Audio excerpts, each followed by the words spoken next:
राहुल सोफे पर बैठा कुछ सोच रहा था। तभी पीछे से आवाज आई, पापा पापा मेरा स्कूल का होमवर्क करवा दीजिए। सामने कॉपी लिए राहुल का छोटा सा 7 साल का बेटा नमन खड़ा था, लेकिन पापा ने नमन को डांट कर भगा दिया। अपने काम और जिंदगी की चिंताओं से घिरा राहुल काफी दिनों से परेशान चल रहा था, जिसके कारण वो काफी चिड़चिड़ा सा हो गया था।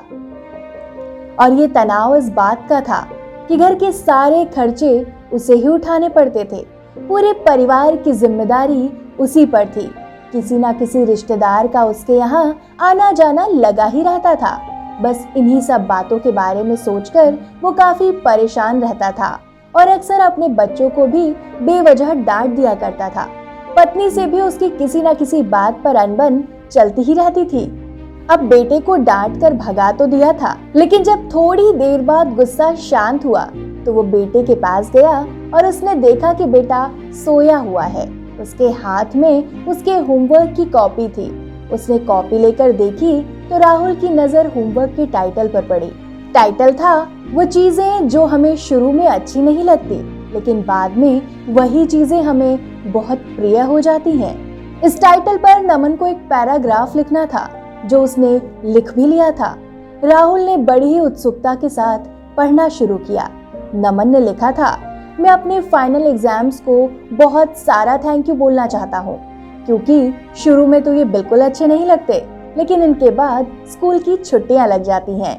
मैं खराब स्वाद वाली कड़वी दवाइयों को बहुत सारा थैंक यू कहना चाहता हूँ, क्योंकि शुरू में तो ये कड़वी लगती है, लेकिन यही दवाइयाँ मुझे बीमारी से ठीक करती हैं। मैं सुबह सुबह जगाने वाली उस अलार्म क्लॉक को भी थैंक यू कहना चाहता हूँ, जो मुझे हर सुबह बताती है कि मैं जिंदा हूँ। और मैं भगवान जी को भी धन्यवाद देता हूँ, जिसने मुझे इतने अच्छे पिता दिए, क्योंकि उनकी डांट मुझे शुरू में तो बहुत बुरी लगती है, लेकिन वो मेरे लिए खिलौने लाते हैं, मुझे घुमाने ले जाते हैं और मुझे अच्छी अच्छी चीजें खिलाते हैं। और मुझे इस बात की खुशी है कि मेरे पास पिता है, क्योंकि मेरे दोस्त सौरभ के पास तो पिता भी नहीं है। अपने ही बच्चे का होमवर्क पढ़ने के बाद राहुल को अचानक से लगा जैसे वो नींद से जाग गया हो। उसकी सोच बदल गई। अपने बच्चे की लिखी बातें उसके दिमाग में बार बार घूम रही थी। खासकर उस आखिरी लाइन ने राहुल की नींद उड़ा दी थी कि मेरे पास पिता है। राहुल कमरे से बाहर आया और थोड़ा शांत होकर बैठ गया और उसने अपनी परेशानी के बारे में सोचना शुरू किया कि मुझे घर के सारे खर्च उठाने पड़ते हैं। इसका मतलब कि मेरे पास घर है और ईश्वर की कृपा से मैं उन लोगों से बेहतर स्थिति में हूँ जिनके सिर पर छत तक नहीं है। मुझे पूरे परिवार की जिम्मेदारी उठानी पड़ती है। इसका मतलब मेरे पास परिवार है, बीवी बच्चे हैं और ईश्वर की कृपा से मैं उन लोगों से ज्यादा खुशनसीब हूँ जो दुनिया में बिल्कुल अकेले हैं। मेरे यहाँ कोई ना कोई दोस्त रिश्तेदार आता जाता रहता है। इसका मतलब है कि मेरा एक सामाजिक परिवार भी है और मेरे पास मेरे सुख दुख में साथ देने वाले लोग हैं। हे भगवान, तेरा बहुत बहुत शुक्रिया। मुझे माफ करना, मैं तेरी कृपा को पहचान नहीं पाया।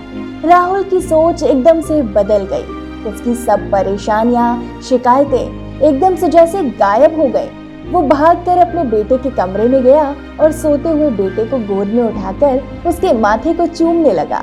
दोस्तों, हमारे सामने जो भी परेशानियां हैं, हम जब तक उनको नकारात्मक नजरिए से देखते रहेंगे, तब तक हम परेशानियों से घिरे रहेंगे।